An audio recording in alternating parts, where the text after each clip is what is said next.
You are very welcome to this week's 120 Dublin Stories with Santa Rita and the Little Museum of Dublin. Now, our guest this evening is Gary Shelly, who is a director with Casson Mann, an award-winning exhibition and museum designer and interior design company in London. So, Gary, thank you so much for being here. Pleasure. Thank you for inviting me. Oh, delighted. So as we go through the evening, if anyone has any questions, please do type them in and we'll take some time to go through them. But Gary, I have a list as long as my arm of questions to ask you, so I'm going to just jump right in. Okay. I guess for everyone who's joining us on the call this evening, I guess I'd love to just kind of set the scene of the environment in which you work in, and I'd love to just know a little bit about how you would describe the museum landscape in London and the UK today. Oh gosh, that is a difficult one. I guess there's still, lockdown is ongoing, and it's sort of taken the spontaneity out of things, I guess, and also depleted a lot of people's resources. So I think, it's a question of, I don't think there's many new projects going to be starting in the near future. There's some ongoing exhibitions that are sort of starting to be opened again, and they may have sort of opened like last year and then had to be mothballed and then sort of now being reopened. We have a couple of projects that are new and are opening just now. They've been delayed by COVID, so I guess the sort of story is delay,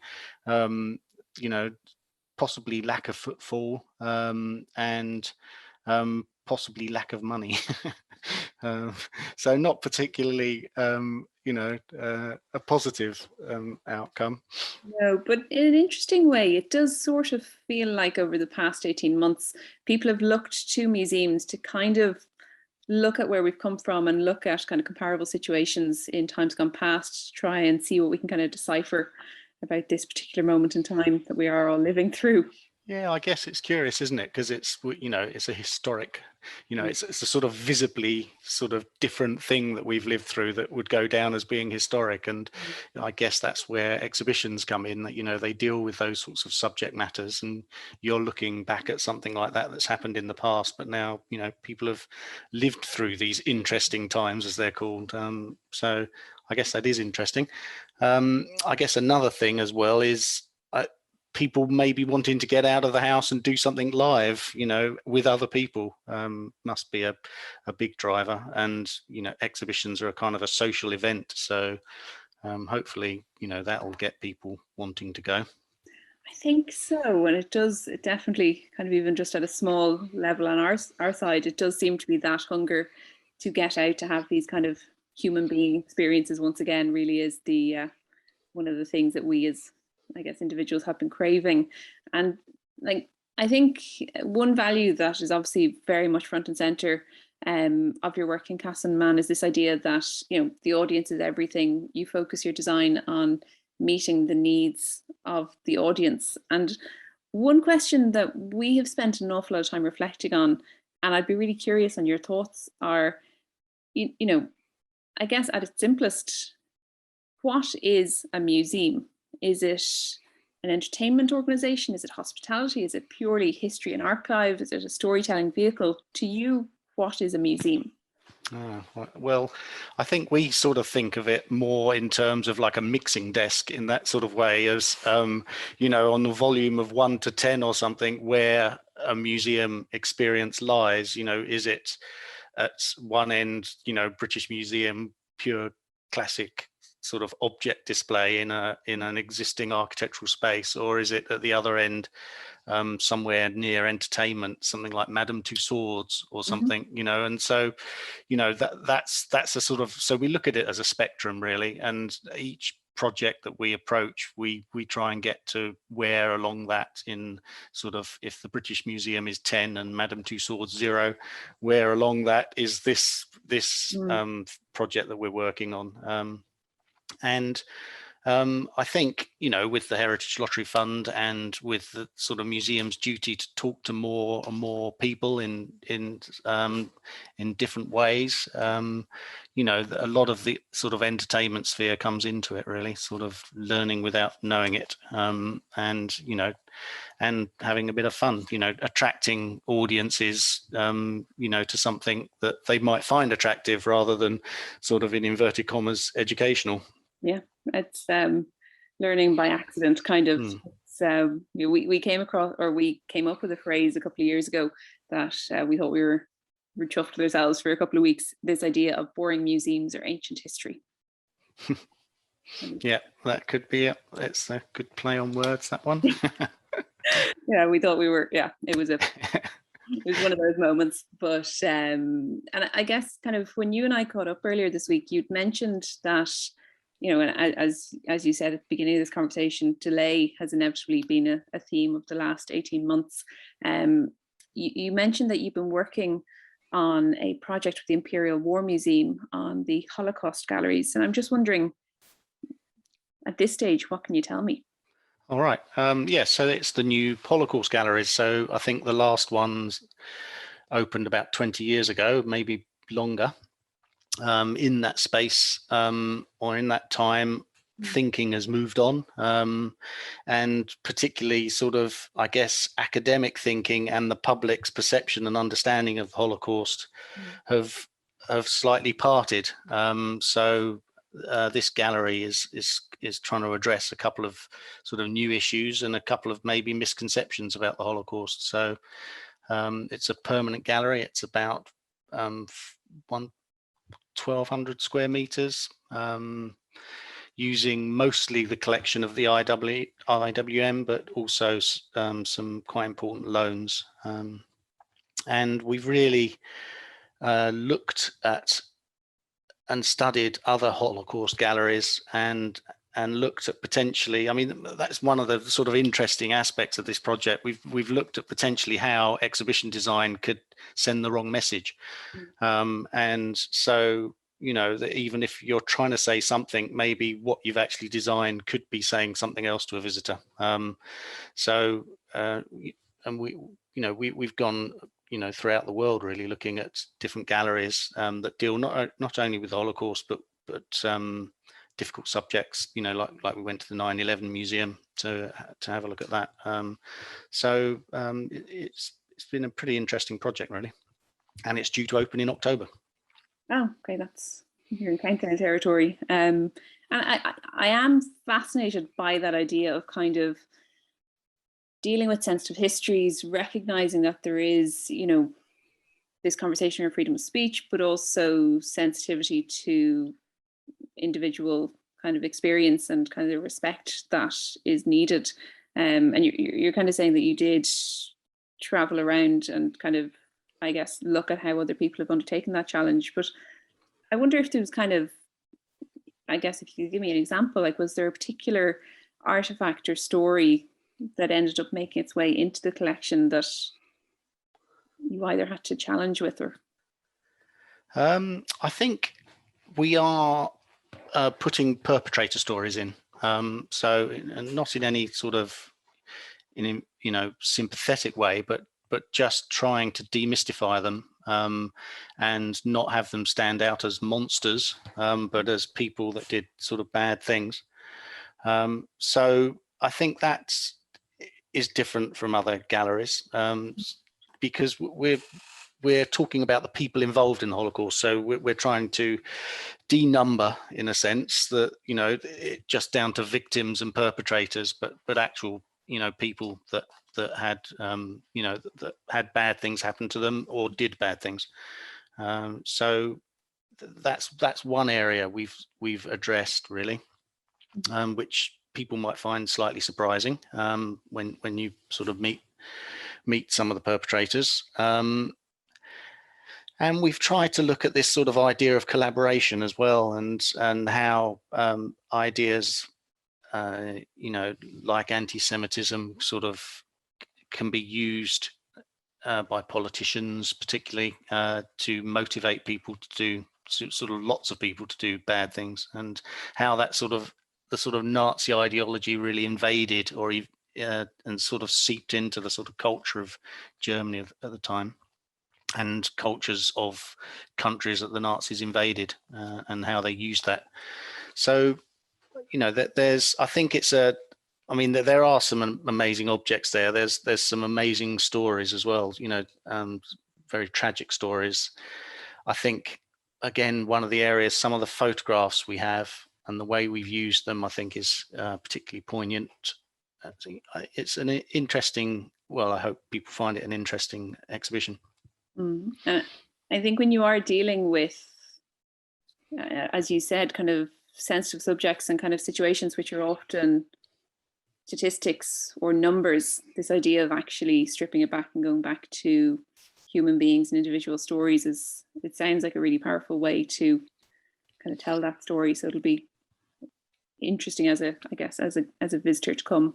Yeah, and we've tried to show, it's not as history as well, and show that it sort of happened in our world in broad daylight, in full color. There was no secret about what was going on at the time, and the effects of it are still to be seen in Europe, by missing people, quite a lot of them, and their generations that would have come after them, and one of the things we've done is that we've gone to some of the massacre sites and we've taken sort of full color digital film of these, and we've put these in the galleries as objects as well. So we're sort of showing people that these places are there, they exist. This is a beach, that people visit now. This is a wood. This is a ravine. This is a town. This is, these are all real places where these events happened in sort of broad daylight in the sort of center of civilized Europe, really. So it really is a heritage project as well, in that sense that you are capturing a snapshot of, I guess, the countries and the geographic locations that you're talking about as well. And it sounds like it's going to be a very moving experience for us as a guest. Yeah, people have visited it so far have said that, and it is a moving project to work on anyway, because of even visiting the other galleries and stuff that have dealt with this subject. There's some, it's a pretty horrific time, really. Yeah, as you said, even just I remember experiencing the 9/11 museum experience myself a couple of years ago, and things like that don't they really don't leave you that quickly. But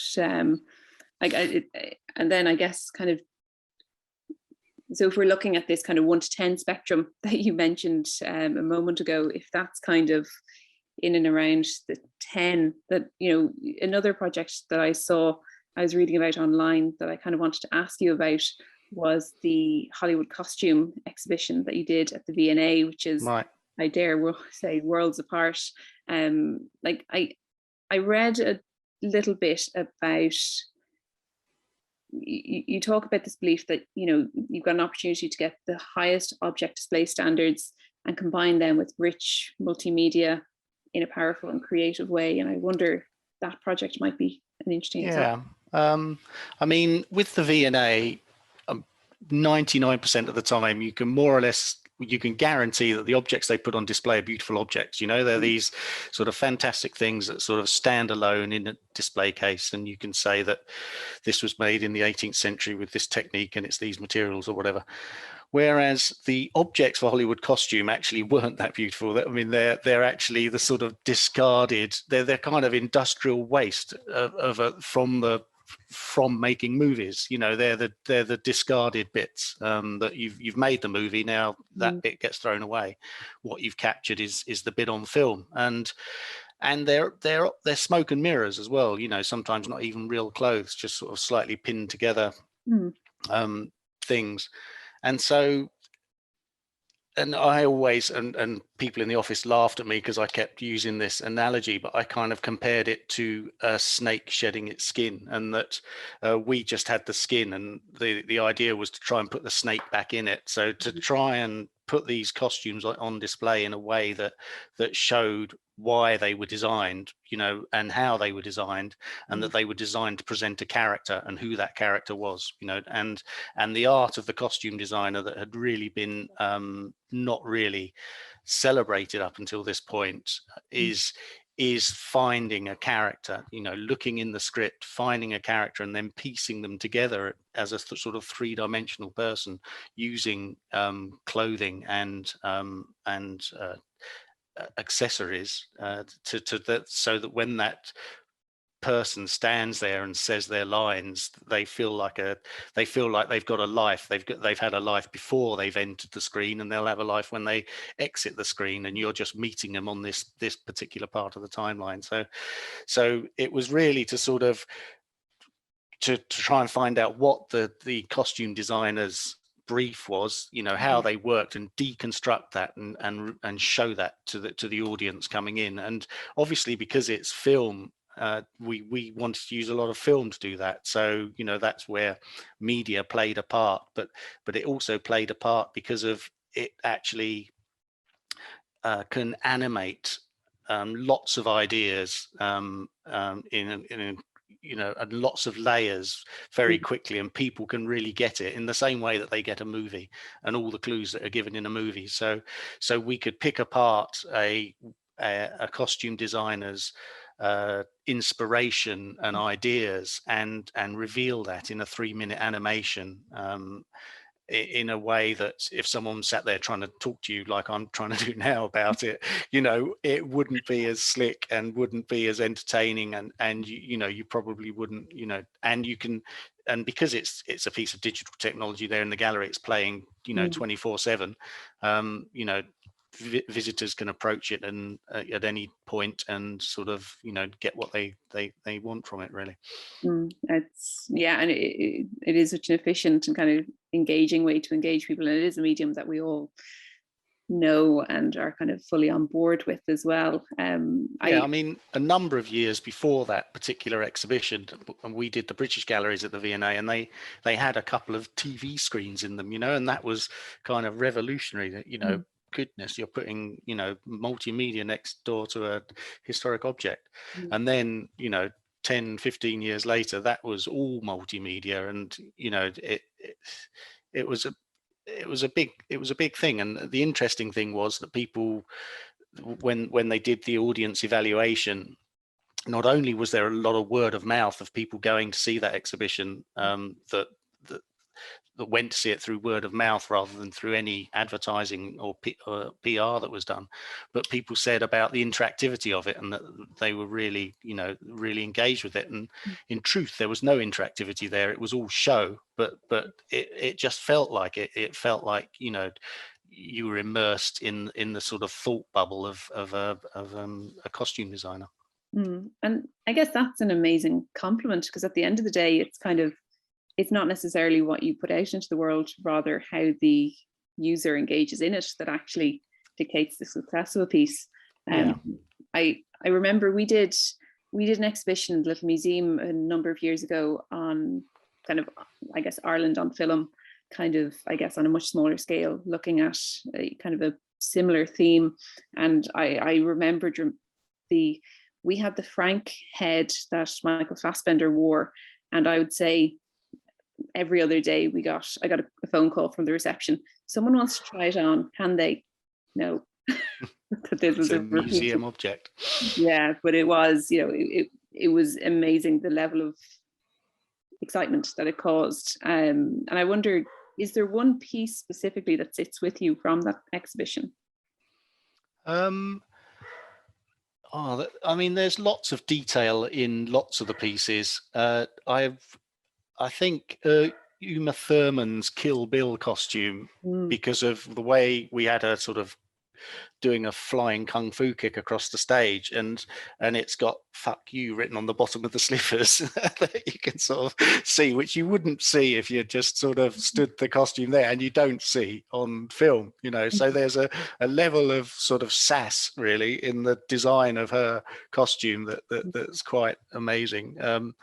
And then I think I mean, there's some greats in there. There was like 100 great costumes. It was quite amazing to see some of them, you know, like Charlie Chaplin's, and other costumes that really were sort of smoke and mirrors, where you realize, wow, that's, you know, that's hardly anything, isn't it? Like the green dress in Atonement, that was literally just a piece of fabric that was stitched on, you know, on just before the filming and taken off just after. That it wasn't the sophisticated cocktail dress that, you know, but it works. It totally, the color, the lighting, everything just kind of works for the camera.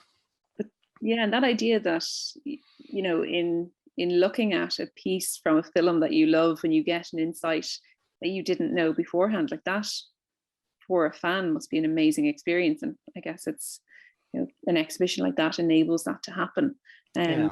And I guess kind of when you talk about the, say, Uma Thurman's slipper and the kind of, you know, getting insight into the wording that was stitched into it that we wouldn't have seen on screen, I kind of, I guess it's probably one of the larger questions that a designer could be asked. But if we kind of step back a little bit, I wonder what the kind of, are there kind of a couple of core principles of good design and kind of curation that really inform the work and decisions that you make?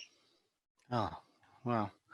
I mean, you know, I think you mentioned the visitors earlier. It's always trying to get inside a visitor's head for us, and maintaining that curiosity that you hope a visitor comes with. And as a designer, that you keep asking questions about the thing that you've got to do. You know, why is it interesting? Is that going to be engaging? You know, why is that object like it is? You know, all those sorts of questions, and sort of trying to get the sort of best out of the curator in that sort of sense, as to, you know, you're, as designers, you're kind of like the audience, and you know, you need the sort of the reasons and the facts, and then you need, and then you're then sort of, I guess, transmitting those. You're a kind of conduit from the curator through the object into the space to the audience, and it's really, it's just keeping that sort of empathy, or that sort of sense that even if you're working on a project for 5 years or something, that you're always looking at, trying to look at it freshly all the time, as your audience would be when they visit, you know, the gallery for the first time. Okay, that's really, that's fascinatingly insightful. And it's funny actually, because when you're saying that, it made me think of, I went onto the website of the Site de Vin of Bordeaux, which you did work on, and that exhibition is described on their website as an educational, immersive, dreamlike, and multisensory experience. What an amazing promise. And I guess that puts the want and the appetite of the guest and the audience front and center. Tell me about, I guess, what's my question there? Tell me about how you approached creating, I guess, tell me about the exhibition and how you approached creating that multisensory. I've got a bit of a noisy dog there. Can you hear him? Oh, mine will hear you and join in a moment.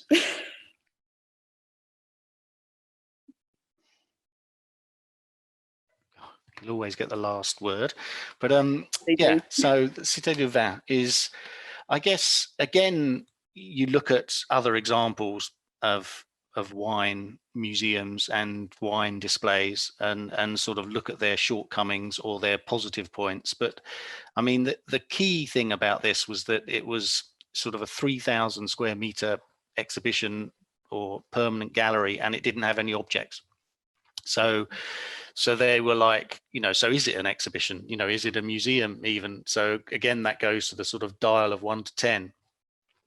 So, you know, we could have got some objects. You look at sort of wine experiences in general in other places, and they have an old pressoir or something, wooden press somewhere, but we were. And then sort of another aspect of it really was, well, then how else can you tell the story if you don't have objects? Is this an advantage rather than a disadvantage? And so we looked at, media, different ways you could tell a story there. And, but we're really careful in that visitors, if you're just going to show people a sort of a square screen time and time again, it's going to get very repetitive and get very boring. So we were sort of looking at ways we could tell a story using media that would be different at each point of the story. And first of all, we had to get the story. The summary from the client was something like 375 pages of stuff about wine, and it's about the history and culture of wine. So it's about sort of 8,000 years of human history and how and why wine has been made at that point. And it was about looking at wine not just as taste and as food, but how it appears in art, how it appears in culture, the science behind it, the landscape behind it. This idea of terroir that the French are, very strong on. So all these different themes and subjects. And we looked really with an editorial eye at this sort of 375 pages and thought, well, okay, how can we make this fun? This isn't just for wine experts. It's got to stand up to wine experts, but it's also got to stand up to a family coming in off the street. So and so we just crunched really the stories and sort of put them into groups and put them into subgroups and put them into themes, and out of it we got sort of 24 maybe key stories that we thought could stand alone, as that you could enter from any point and sort of get as an idea, so whether that was wine and landscape, whether it was a bit about science, whether it was a bit about taste, whether it was a bit about banquets or something, and so we then looked at then how to present that idea to visitors, and what tools we might need to do that, and using digital media. So and the way we work, we're sort of interior designers. We're sort of wedded really to working with materials and space, and getting those materials and space to sort of reiterate the story that we're trying to tell. So so shapes and the way things are constructed and what they look like are part of the story. And so we then looked at ways then to make these interesting bits of furniture, if you like, or spaces tell the story, and magically used media in them that didn't look like a TV screen all the time, but was just there and immersive in some way, and emotive, and sensual, and so all these things sort of coming together really to try and to give these sort of 24 different installations their own different atmosphere, and sense of what the visitor has to find out and reward when they find it out, but still tie them together as a sort of cohesive tour in a way. So that's roughly sort of trying to explain. No, it's fascinating. Sorry, you said there a second ago, kind of helping the visitor to identify what they want to find out and then rewarding them when they do. Talk to me about that construct and what you. Well, I guess it's it's whether when they get it, when you're there and they're seeing a show, there's or something, that there's a point to it, and that they feel that they've got that point by the time they get to the end, and whether that's using humor or sort of visual spectacle, or puzzles, or in any way, people learn in different ways, and how you approach those different sort of learning styles in a sense, and develop your solution from that in a way. Okay, that's it's fascinating. So kind of creating different entry points based on different individual potential interests and ways of engaging with the work. No, it's fascinating. I'm sorry, did I interrupt you Yeah, there? no, I think, you know, when you, and the point was that this wine museum is in Bordeaux, which could sort of claim to be the sort of capital of, you know, have important history in the important place in the history of wine, particularly quality wines. And you know, it was also meant to be a hub where tourists would visit and then go and explore all the vineyards in Bordeaux. You know, it's a sort of an entry point for tourists. And we know that in a lot of those vineyards in Bordeaux, they've got the old cellars with the old wine press, and you know, it's a beautiful old chateau, and you know, and so on. And so there's that authenticity that exists out there. We didn't want to mimic that in any way and cheapen it in any way, you know. So we weren't putting old wine presses, we weren't putting dusty old bottles, we weren't, you know, pretending that this is the soil and this is, you know, we were trying to look for our own authenticity in a way, but completely 21st century. You know, how do you transmit the history of what's out there in here, that doesn't have its history? It's built new, in a sort of contemporary way. And so again, media to us just feels like that's the natural way of, you know, of approaching that. No, fascinating. And I think I I spent I spent a reasonable amount of time looking up a number of the wine related projects that you have worked on. I guess out of curiosity on my part, but also because this series is made possible by Santa Rita, a New World wine company, and as a result of that, we've met some of the winemakers and kind of looked at some of the stories and the history of, I guess, the vineyards out in Chile and Argentina over the last couple of months. And when I was looking at the project, the new wine museum that you were working on in Champagne, I saw a quote from you, and I can't remember who the interviewer was, but when you were talking about it, you said, it's not about champagne marketing. It's not the rich person's drink. This is a story about the place and the people who make it.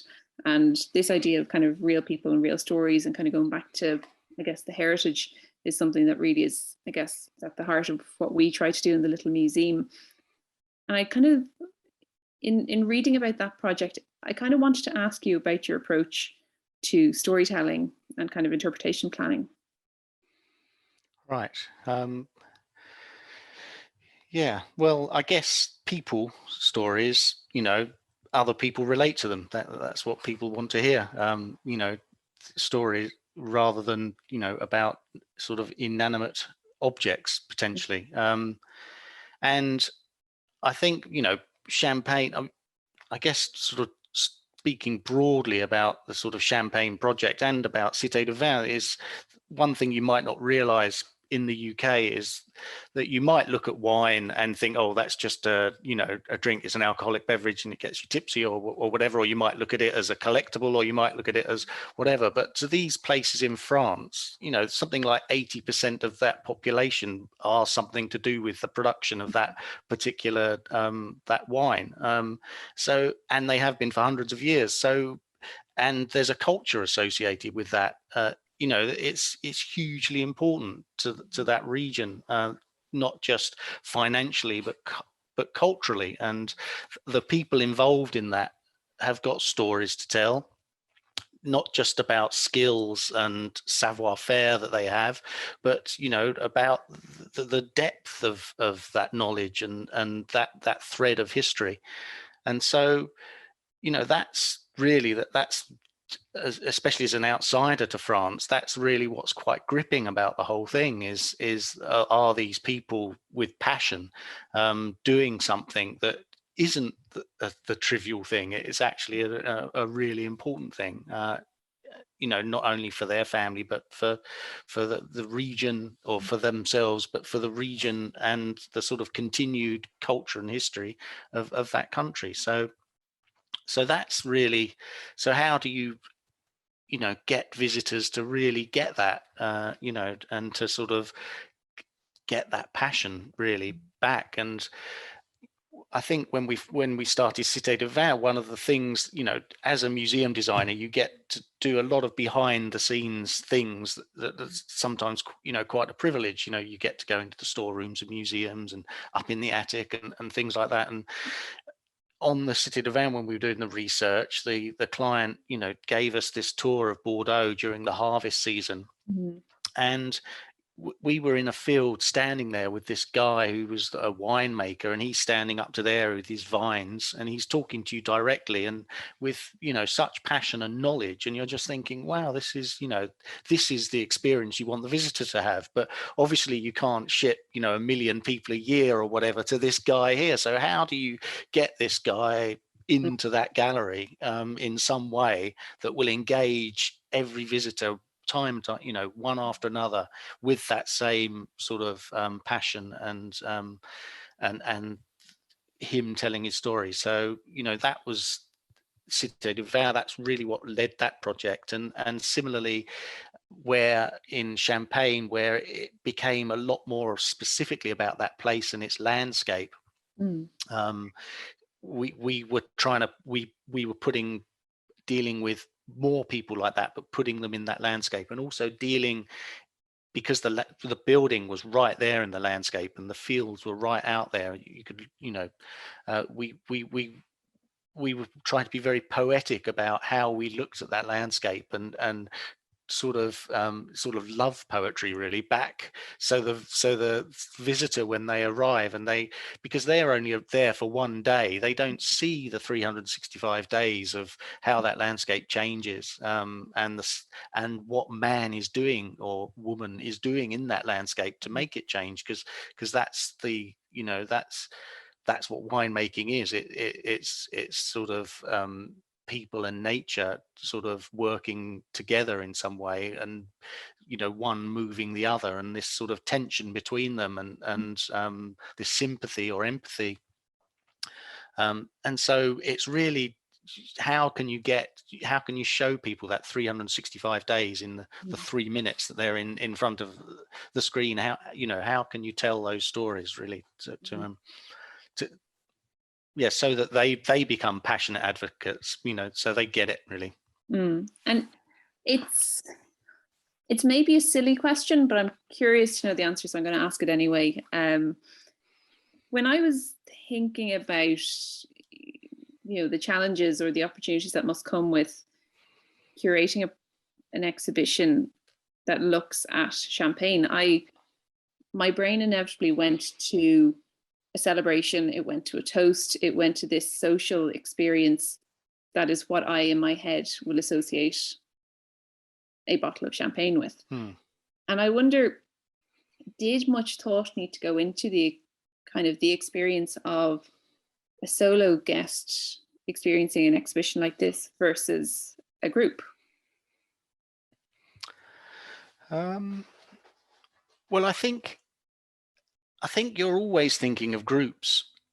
I mean, you do break off into being solo, but because of an exhibition is, you're in there with other people, so it's always going to be about other people being there as well, and how you're talking to a group of people. There could be breakaway moments where it's individuals, but it is mostly about groups of people anyway. And the celebration aspect of Champagne, that was one of the things we weren't dealing with. It is sort of mentioned in a couple of the things, and even just the sound of a popping cork is so evocative of exactly that. But it really was about the place and the people, and how champagne is made and how that's changed, how expertise in champagne has developed. Without that, it sounds really dry, doesn't it, all of a sudden? But but then at the end as well, we worked with a leading scientist, a bubble technologist from the university at Reims, who's in a microscopic detail has looked at champagne bubbles Mm. With sort of lasers and slow motion cameras and stuff like this, and found that this sort of big nothing is sort of has a lot of parallels with things like ocean currents and air pressure and weather patterns, and so that it was like the more scientific the guy gets into looking at the champagne, suddenly the more poetic it almost starts getting. That things like when you open the cork off a bottle of champagne and you get that little puff of smoke at the top, Mm. that a lot of people assume that's CO2, but CO2 is invisible. It's not CO2. It's because of the pressure difference between the inside the bottle and outside the bottle. That's actually a weather pattern that happens. That's a real cloud that happens on top of a bottle of champagne. So it's exactly what sort of motivates clouds and rain up in the big heavens. So there was all these sorts of things that suddenly are quite sort of fascinating, really, and so creating experience out of that, we just thought was quite a fun way to go down. Oh, it's fascinating. Gosh, sounds there's hours of entertainment in that, but that's also, and it's funny because one of the things we think about a, a bit in the little museum is kind of, how do you help a guest to have these nostalgic moments, these insightful moments, to learn something they didn't know, to remember something they did, to come a bit closer to part of their city's history, or as a first-time guest to the city, to get an introduction to it. And there's part of you kind of having that moment where you kind of go, if you're sitting in the pub down the road having your first pint of Guinness that evening, what's the story you can tell your friends that you learned that day? Mm. And I can absolutely see that. If you can, yeah, exactly. So if you take 10 things away from this, what are those 10 things? Which I guess is, so you're sort of talking. I was talking about reward earlier, and little things like that. But that's for a certain sort of person. Other things. Again, in Cité de Vin, we designed this sort of this interface that was talking about wine styles, and it's a digital projection, but it's sort of liquid. The more you touch it, the more it ripples and it moves around, and the things that you're trying to find out, like the history of white wine or something, there are assets in there that you sort of try and get, and it sort of splashes about a bit. And it's kind of fun to use. Mm. It's that sort of thing. And we were there at the opening, and there was a guy there with a baby, and he was looking at the information. The baby was sort of laughing its head off at the way that the patterns went, and the splashes made. And so that's a reward, even though that's sort of sensory reward. It's not sort of learning with a big capital L. No, but if baby is happy, parent is happy. Yeah, So exactly. oh gosh, that sounds like a charming, beautiful moment, and I something that kind of, I guess, kind of links into this idea of sensory experiences that I was just kind of curious to ask you about.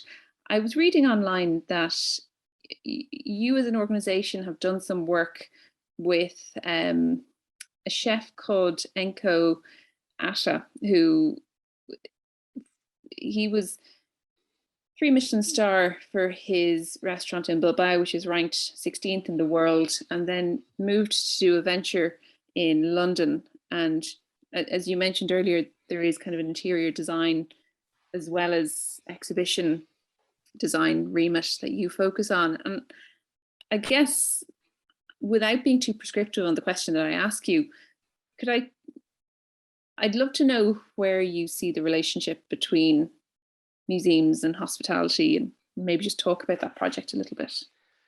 Well, I guess it's storytelling still, isn't it? And he has a story to tell about Basque cuisine and his heritage. And he had a certain way that he wanted to tell it as well, which was this restaurant he wanted to be quite casual, even though he's a 3-star Michelin chef.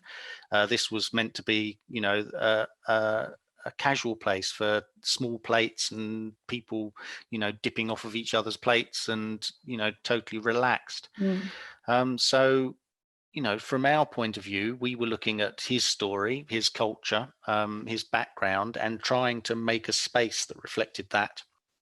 And then from the visitor or the customer's point of view, we were trying to create areas that would have this relaxed atmosphere. So things like we didn't, they weren't square tables, they weren't round tables, they were these sort of soft shapes that just allowed two people to be on one side, one person to be on this side, three people on that side, these sort of informal gatherings of people in kind of a booth like sort of seating arrangements. So just spatially and practically, the way that's designed was pointing towards a certain sort of social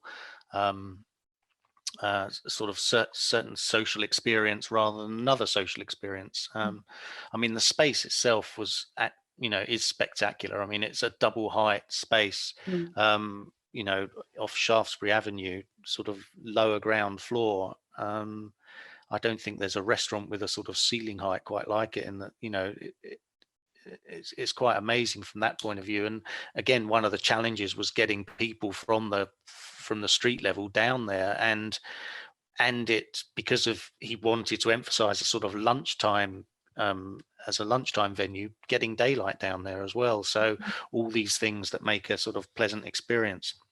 So they were sort of spatial, practical design issues, but there was also, the materials that we use, the colors. Those booths I mentioned earlier are made of different colored red leathers that sort of reflect the sort of those dried red peppers, those Basque red peppers. The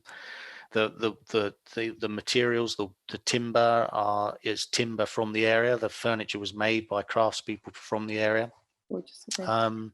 So there's hopefully a story in there that we're reflecting just as much as if we're designing an exhibition and we're telling a story there. No, it's gorgeous, and again, it gives the servers, gives the maitre d' story and context and ways to kind of build up the image for the guest as well. And like we're always curious about ways that you can take learnings from different industries and apply them to what you're doing. And I guess from your own experience of dealing with the world of hospitality, do you think there are key lessons that museums can and should be learning from, say, high-end restaurants, hotels, department stores, and so forth? Or does it go the other way? Because of suddenly everyone's a curator, aren't they? Or suddenly a shop's displays are curated rather than displayed. So, and I do think that the traffic might be heading that way rather than the other way. Because of it's to try and get, I guess the commercial world is in a bigger, more competitive place, that they're trying to be heard and trying to relate to customers and get customers to relate to them. So I think that's something that museums do pretty well. I think that a lot of museums, or most museums, are very visitor focused and do make a place that visitors want to visit, which shops would love as well, I guess, or restaurants would love, or whatever. And part of it, from kind of how I'm interpreting what you say, is striving to find the authentic story. Yeah. Yes, I think again, this is how we work with museums. Yeah, people can really sniff out pretty quickly insincerity, and also being patronized, or all the other sort of negatives that could come from messaging in a bad way. And I think museums are in a good position to begin with, I think, because generally they're trusted, but it's very easy to sort of break that trust if you do sense this fakeness, or there's something not quite right about something. visitors can generally then, lose faith in it. And I guess it is when we as an industry have spent so long building that trust, it's kind of it's a constant obligation and opportunity to, I guess, sustain it. And I think an organization like us, we would be kind of notably low tech and quite kind of consciously low tech in a lot of what we do.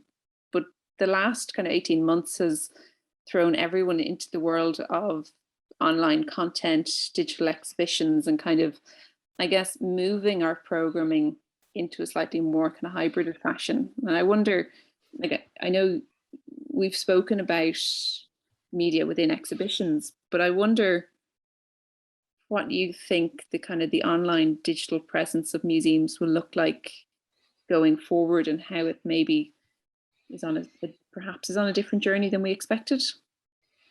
Well, again, I think people are desperate for a live thing, and a real artifact and an authentic experience.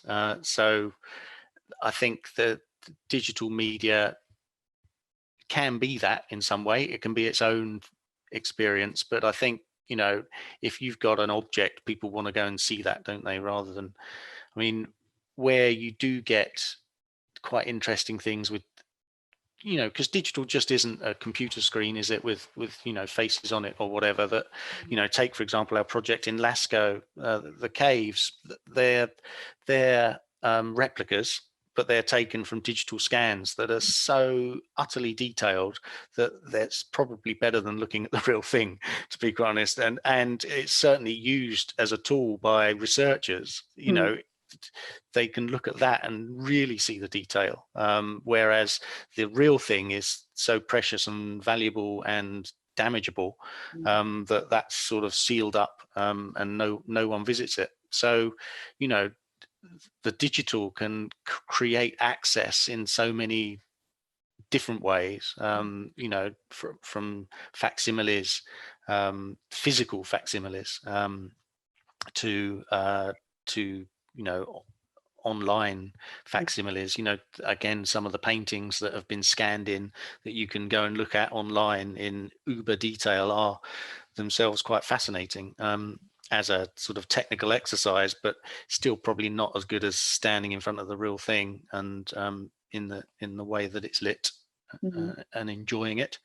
But I'm sure the conservationists are probably thrilled to kind of have these new avenues to explore in terms of, as you said, protecting and preserving that which is delicate, to the point that alternatives are the best ways of engaging the public. Yeah, and for access for people that maybe can't get to a museum, again, there's got to be bigger avenues to explore there, really. Whether there's haptic ways, three-dimensional, virtual reality, sort of other potential things that are probably going to have to come down a bit in price and to be more accessible, but there's got to be ways to explore. At the moment, a lot of what museums offer online is just sort of photos of what there are in the gallery, so it's a lesser thing, and maybe they should be thinking more about actually what could be different about this offer. How can this be its own thing, and not a lesser repeat of what people could see, but a completely another layer in some way. Yeah, it sounds incredible. And I guess kind of just bringing this conversation, I guess, kind of to a close, I have two last questions. And the first is an entirely bold and unfair question, for which I apologize. But excluding the work of your own company, tell me about an exhibition you have loved and adored, and why.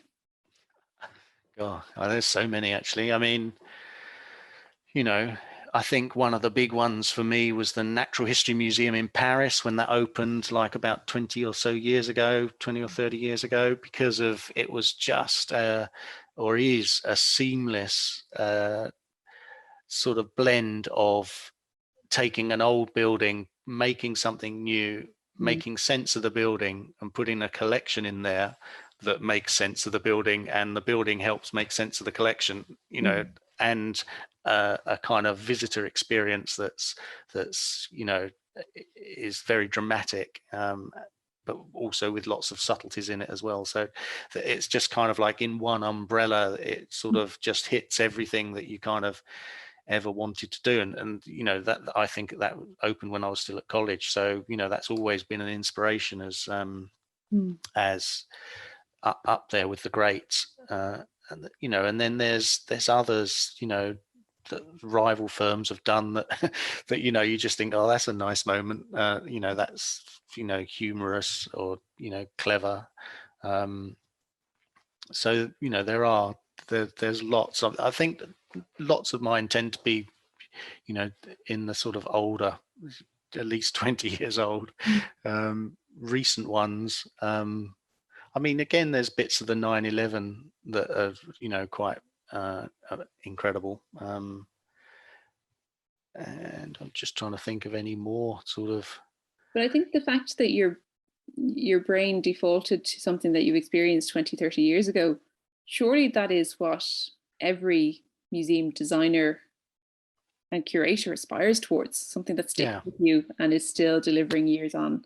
Like, we anecdotally internally, we still talk about the fact that our hope is that 20 years from now, some man comes in or some woman comes in and says, oh, I did one of your free civics classes when I was 7 and I remember it because X. Like, that's the moment at which I'll kind of go, do you know what, we've done something right. I mean, that is good, isn't it? But, and I have to say, I have been back since then, which is again what you also want, is that you don't want someone to visit 20 years and then that, you know, that's it. You kind of want a repeat visit, really. You know, when we worked at the Natural History Museum in the UK, and we took Dippy, the, you know, Diplodocus out, you know, there was letters written to the newspapers, you know, about, you know, I saw that 30 years ago and I was hoping to take my, you know, grandchild there. And you just think, well, part of the problem was the fact that you haven't been back for 30 years, you know, that it does, you know, you need something there that people are going to come back to, and want to come back to. Yeah, and it's I cancelled a trip to Dino Snores in the Natural History Museum of London the week that lockdown began. So it is one of the first ones on my return visit. So I guess as a customer, I am one of your repeat visitors there, I can promise. But I guess then just drawing this conversation to a close, and I've really sincerely enjoyed it, and I really so thank you for taking the time.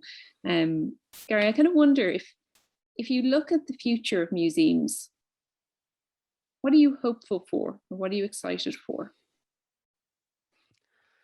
Oh, blimey. Well, I kind of, you know, pre-lockdown, I did kind of like the way they were going, with, you know, there's the sort of different ways of interpreting, you know, and different types of museums, you know, just the general, you know, sort of mix of things from the, you know, from the 0 to the 10, and that they are, you know, they are a lot more visitor focused, and I think, you know, you then wait for those ones that, you know, like Museum Island in Berlin or something, you know, that raise the bar a little bit on some, you know, and just this general sort of, I guess, I just think more of the same, really, in lots of ways, and you know, that things are being questioned is very good, and changing, you know, the reinterpretation, you know, with fresh eyes and new ideas, and you know, new sort of social ideas, and the sort of about accessibility as well, and it being an expression, museums be an expression of more people and inclusive, rather than the whole, where we've come from, you know, of it just being the sort of voice of a curator, of one particular type of curator. That sounds like the dream. It really does. And it sounds, I think, as you said, the fact that it is more of the same. Let's get people back in safely. Let's get more people back in, and go back to rebuilding and doing what was already so promising to begin with. Yes, I think so. Well, then, on that note, that brings us to the end of the evening. So, Okay. Gary, sincerely, thank you so much for taking the time. Okay, it's been a pleasure. I hope it's been clear. Hope it's been okay. It's been lovely. Well, to everyone who's joined us this evening, thank you so much for taking the time. Next week, I am going to be sitting down with my colleague and the Little Museum's founder, Trevor White. And we're going to spend an hour talking about the last 10 years of the museum, because next Friday is actually our 10th birthday. So that'll be, dare I say, a nice nostalgic moment to mark. But for now, thank you all so much for taking the time.